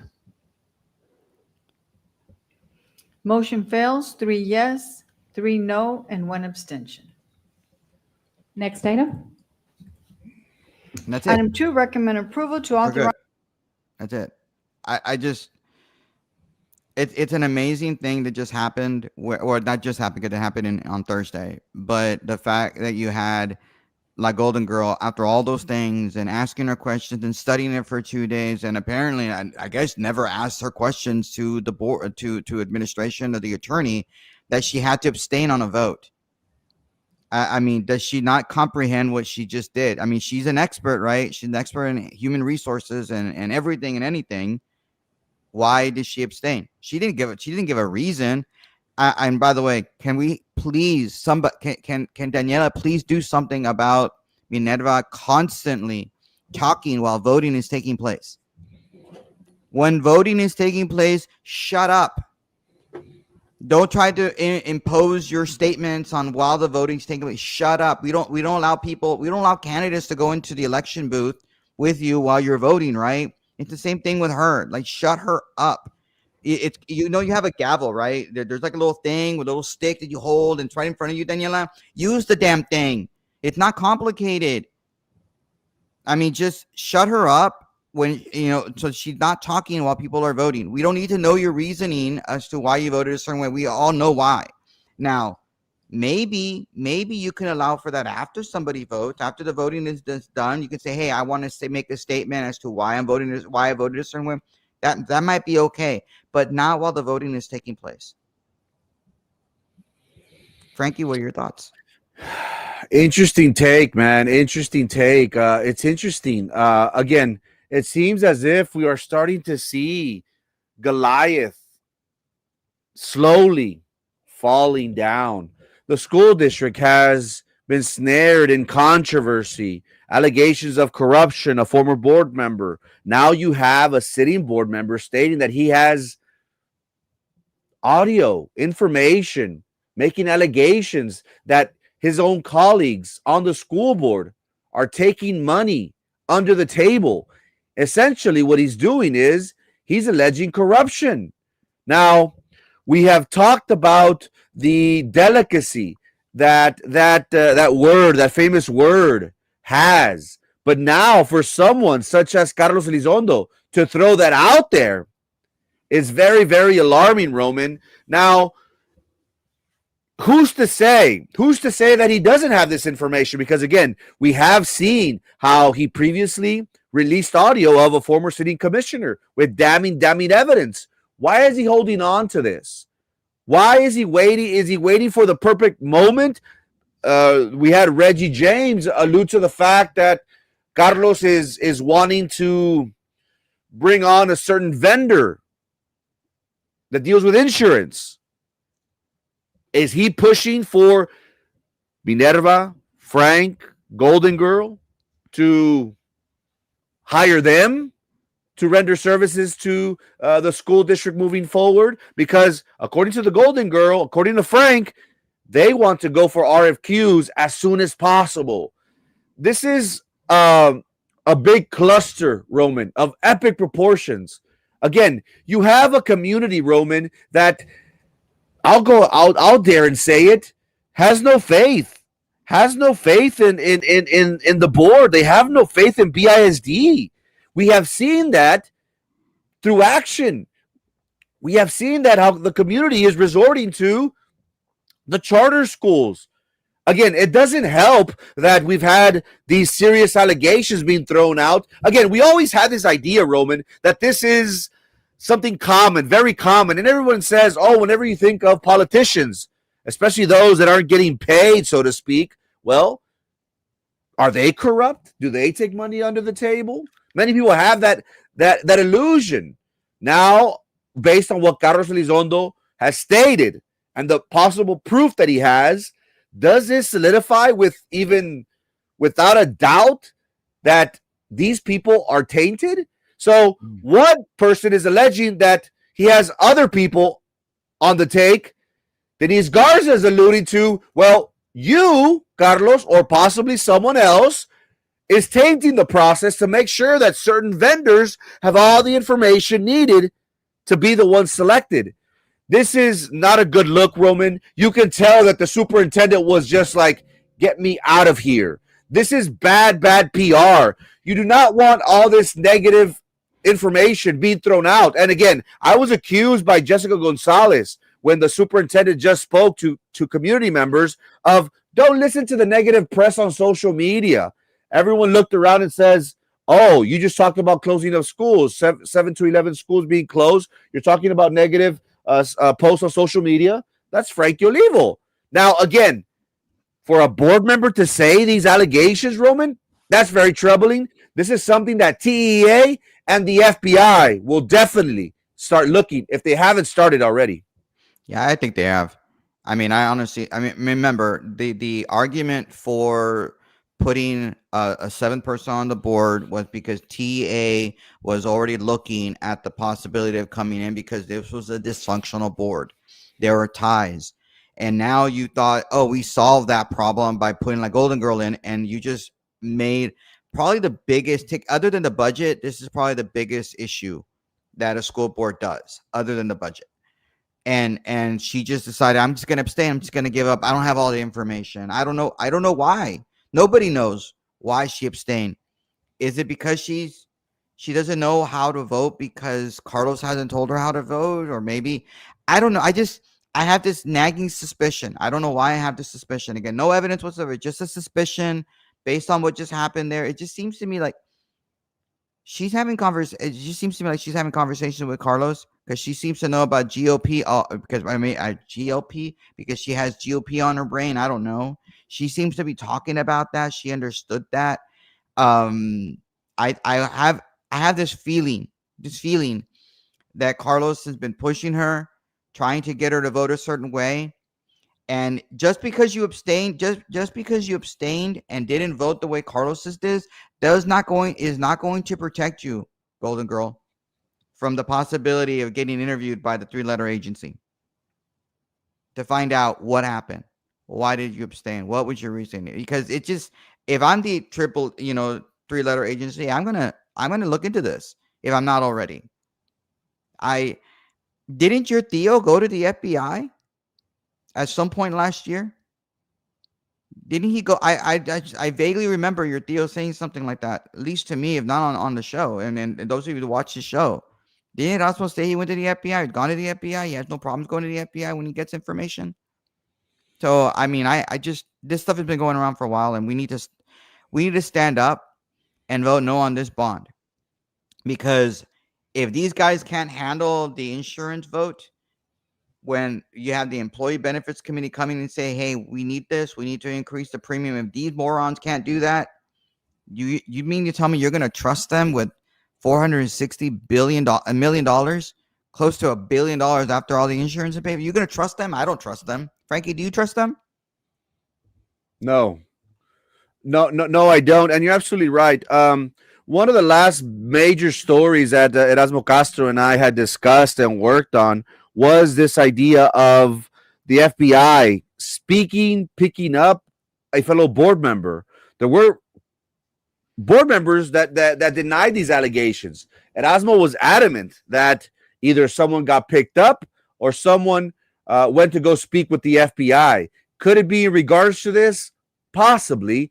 Again, BISD, there's so many honeypots out there because whenever you have a budget north of $600 million, there's so many prying hands that want that access. So it wouldn't be far-fetched to me to say that the FBI is looking into this. Again, you think TEA wants to hear this? The school district, the board, they waited until the 11th hour to appoint a board member who, according to them, was knowledgeable, was experienced, was the person that was needed for this position. And look what has happened. Well, look what has transpired. She herself has been part of the problem. Now she's playing politics, essentially. Essentially, she's listening and she's playing both sides. She possibly is torn by the different factions that are on that school board, Roman. So, interesting take. Again, if someone like you, I would have stated this, would have posted this, they would have called us a liar. They would have said, there's no way this is going on within BISD. You guys just want likes. Y'all just do everything for attention. No, ladies and gentlemen, this is the reality that your school board members are dealing with. Allegations, serious allegations of corruption, of receiving money under the table, of audio tapes, of audio of people, board members, possibly administration as well, being on the take. Roman, this solidifies the thought that there's never a dull day in the city of Brownsville and Cameron County politics. Nope. I mean, and it was even, and this is a slight little thing that I want to bring this up because I don't know what we're talking about tomorrow. It might not be BISD tomorrow. It might be something else. But Friday, because we were talking about the bond, the superintendent, I guess, after experiencing this particular meeting, didn't even know how to answer a question without bringing up the bond. It was a game day. It was happy. Everybody was excited at Veterans because it was the game of the week for Channel 4. Channel 4 was there. They had a bunch of cheerleaders ready to do a pep rally, and they were interviewing the superintendent. And instead of the superintendents asked him some generic question, right? Just, hey, how's everything going? Great. Essentially that. And the superintendent immediately had to spend the next 3 minutes talking about the bond.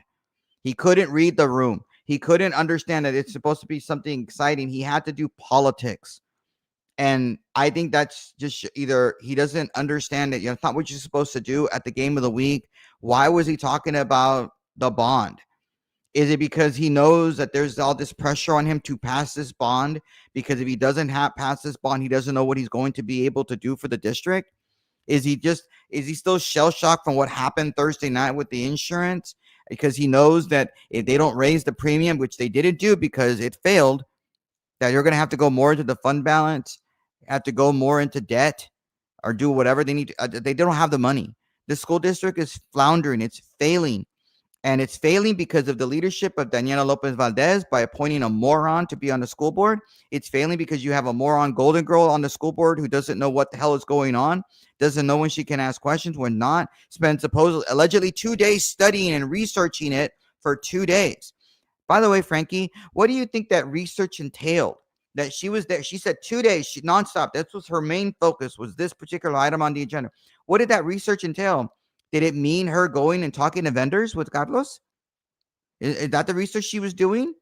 Was she looking up how much Manjaro cost and how much GOP cost or whatever the hell she wanted to say it was? And shouldn't that research entail her asking the superintendent questions? Shouldn't that research include asking the attorney what's in the contract? Because it made no sense to me, Frankie. It made no sense to me why the attorney hadn't looked at the contract. Why? I mean, don't you want to make sure that you're following the contract guidelines when you're raising the premium? If it fits with the contract, shouldn't you have looked at it? Or was he just really dumb and didn't look at that? I mean, it just makes no sense. I mean, I'm not a lawyer. I'm not Minerva Peña. I'm not going to claim that I know the law, that I was in law enforcement. I'm not going to claim any other thing because I was in law enforcement. But come on, what was she doing for these 2 days? Was she having private meetings with Carlos? Was Carlos assuring her things, telling her things, feeding her sweet nothings because she did something for 2 days? She researched. What did that research entail? Can she answer that? Probably not. She probably doesn't want to answer that question because it's just going to make her look stupider.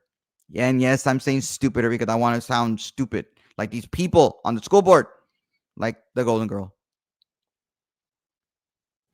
Very troubling stuff. Very troubling stuff. And again, the district is on the eve of a very important election regarding the bond.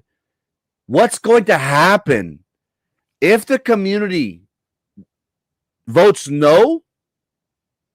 In what direction will BISD go?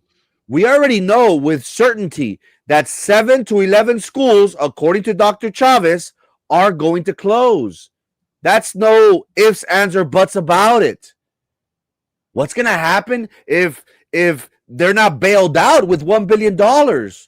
More schools will close because that is the reality, ladies and gentlemen, that the school district does not want you to know, that they're losing students at a very rapid pace. No students in those seats, less funding. That's the way it works. Now, they want to keep things hush-hush, Roman, because they don't want any negative attention being brought to the district because, again, they want you to vote yes on the bond. It doesn't help when you have, and I'm using this information based on what Dr. Chavez said. Dr. Chavez alluded to the fact that the district is going to potentially have 28,000 students, a drop from 34,000, anywhere from 5,000 to 6,000 loss. Can you imagine that? Can you imagine that even if, let's say hypothetically, Roman, that this bond passes, they're going to need another bond in 8 to 10 years? Really? You need more money on top of more money? It just doesn't make sense. The reality, Roman, is not looking good. The future of the school district hangs on the balance. In my gut, I am thinking that this bond will not pass. In my mind, I do not have the people, and we have to do a better job. I have to do a better job of relaying that message because if they approve of this bond, their property taxes are going to increase. They're going to have to pay more for their taxes. It doesn't help, Roman, when you have board members making serious allegations of corruption. This is a PR nightmare, Roman, and I've stated it before, and I'll continue to say it. This is a PR nightmare of epic proportions. You could see the superintendent like, get me out of here. Oh my goodness. How am I going to sell this bond? Now with allegations of corruption? It's how Gully says. No te acabes, Brownsville. Same old, Roman. You shouldn't. And don't be scared into voting against it just because the superintendent is, as Frankie's saying, there's going to be 7 or 11 schools closed. Don't be scared into voting yes just because, there's 6,000 fewer students that are going to come to BISD, as Frankie's saying, if this bond doesn't pass. Because guess what? This bond is not going to magically create people. It's not going to recreate. You're not going to birth new people. You understand that? You're not going to have new students coming in to the school district just because you passed this bond. Because it's going to take years to be able to fix and repair the things that they want to fix. You all understand? I hope you all understand that. I know that the superintendent is scaring people because when school closed, guess what happens? Teachers lose their job. Staffers lose their job. Fewer students come in, less money coming into the district. That means more people lose their job. And he's over there having a barbecue or I don't know, get together with TVA, him and Daniela Lopez Valdez and State Representative Aaron Gomez having a good old time. And he's over there talking to, the superintendent over there in Spanish, telling people, hey, make sure you're registered to vote. I don't know if you're registered to vote, but maybe you need to be registered. He's terrified. He's pushing. He's the one. He's going to have a state of the district. How much is the state of the district going to cost the district to have this event? How about instead of doing that, pay for a wall unit? By the way, Frankie, do we really need HVACs? Don't we have these wall units that you can put in a classroom and it does the air conditioning for you, so you don't have to worry about the ducking? The I think you should pronounce it ducking. The HVAC, you don't have to have that. Isn't it like $800 to like cool a room? I've seen them out there. I've seen, I went to a Chinese restaurant. They have they have air conditioning. It's on the wall. Why don't we have those? And wouldn't that be cheaper? I mean, let's think outside the box. It's insane. Oh, Mary Lou is saying that the Lopez AC is out. Well, Yeah. it's out. How long has it been out? All day? No, I've heard this before. I've heard that this is an issue that has been plagued Lopez for quite some time now. But you're absolutely right, Roman. Vendors control these board members. We're not saying it. Carlos Elizondo said it. Denise Garza alluded to the fact that these No, people that they're trying to. That's what they're trying to. According to Carlos, he has audio. Oh yeah. I'm basing myself on what he's saying. Carlos Elizondo made serious allegations that he has audio that he could play for the board of his fellow colleagues or someone here. Who do you mean? The superintendent? Did he mean his administrators of the district? Like Golden Girl, maybe. Who knows? Maybe brand new board members who aren't really aware that this is against the law. It's very troubling. It's very troubling, and it seems as if there leaves no question in my mind, Roman, that the vendors are salivating at the possibility of this bond. They're salivating at the possibility of this insurance contract going out for RFQs. The community should be worried. And again, I don't want to be criticized for fear mongering, but this is the reality, ladies and gentlemen. The bond is not going to pass. You have serious allegations of board members of corruption, taking money under the table. If you think that Roman was the first one to report this, best believe TEA, best believe the FBI is hot on the trail. And the future of the district does not look good if you were to ask me, Roman. I still want to know what Carlos Elizondo was signing. Who were those people that he was hanging out with after the meeting? I mean, my understanding that they were potential vendors or people with a vendor. I don't know who they were. Well, what was he signing? Why was he interacting with them? Why was he putting pen to paper? We don't know. Maybe Carlos can tell us. Maybe we can ask Captain Bob. Maybe Captain Bob will be able to get us that for us, that breaking news. Maybe we can bring him on. Maybe you can find out, because I'm sure he's friends with them. Isn't he friends with Carlos Elizondo? Isn't he friends with Minerva Peña? I'd like to know. There's a lot of interesting things that happened at that meeting. That meeting that probably should have lasted longer than 30 minutes. They had no public comment.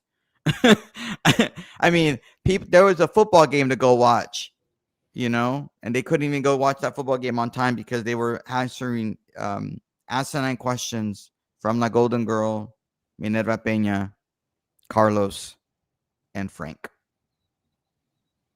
Yeah, but crazy stuff. Again, that's the reality, ladies and gentlemen. That this is something that BISD does not want you to know. But remember, Good Morning Brownsville will come on live Monday through Friday at 9 a.m. religiously, sometimes a little bit after. If you haven't already, make sure you subscribe to our YouTube channel titled Frank Olivo TV. Roman, any last words for the community? No, just well, yes.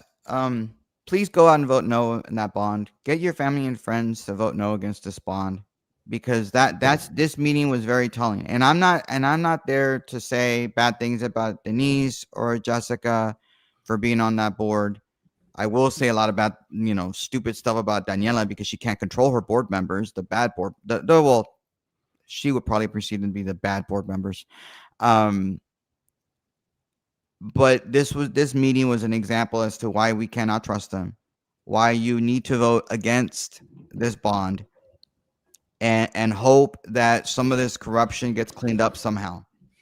And if it means asking the district attorney to investigate this stuff, there's more than enough evidence right there, I think, to open up an investigation.